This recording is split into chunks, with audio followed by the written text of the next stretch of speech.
Everybody's involved in agriculture because everybody eats. When I was talking about coming here, I said to my mom, I'm not sure why they worry about if I'm a woman or not, because to me, I'm just a farmer. I've always been a farmer. And she said, that's because years ago, she said, I couldn't sign the papers. I couldn't get the payment. I couldn't go to the bank. And she said, enough of us have come forward and said, we are farmers too. And she said, you need to go and you need to talk about that because it is an issue. We have precision planting now, which didn't even exist 9 years ago when we started farming.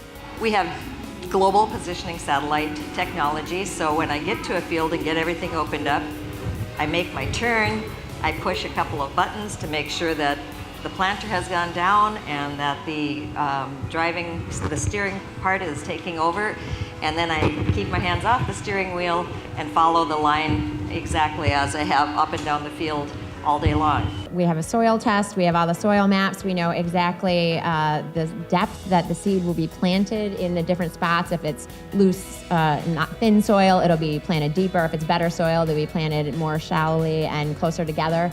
And we just keep saying to each other, this is so great, isn't this great? And it just keeps getting better and better, the technology levels and the opportunities we have.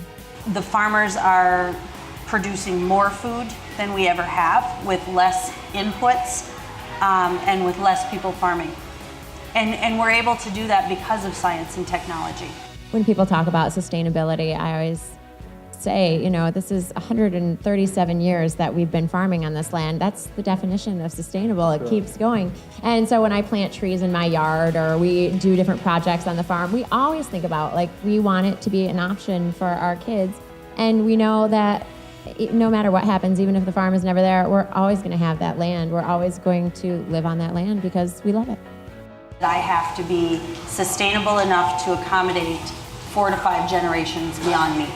You have to learn to let go, let the next generation bring their ideas to the farm, let them improve things that you thought were great, but they think it can be better. And you just have to learn to accept that your part is done, let them have their way, and they'll do a great job, but they need encouragement.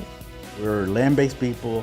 We are very, very concerned about maintaining the land. We're the best land stewards there are in terms of protecting our water and making sure that we provide healthy and safe food to those of you who consume. It's not about planting next year's crop, it's about planning for the future. We have a moral obligation to take care of the land, to take care of our employees. We have a social responsibility. We also have a responsibility to taking care of the earth, treating our livestock with dignity, and doing a great job. I believe that we produce, or I know that we produce, the most efficient, most economical, and the safest product in the world.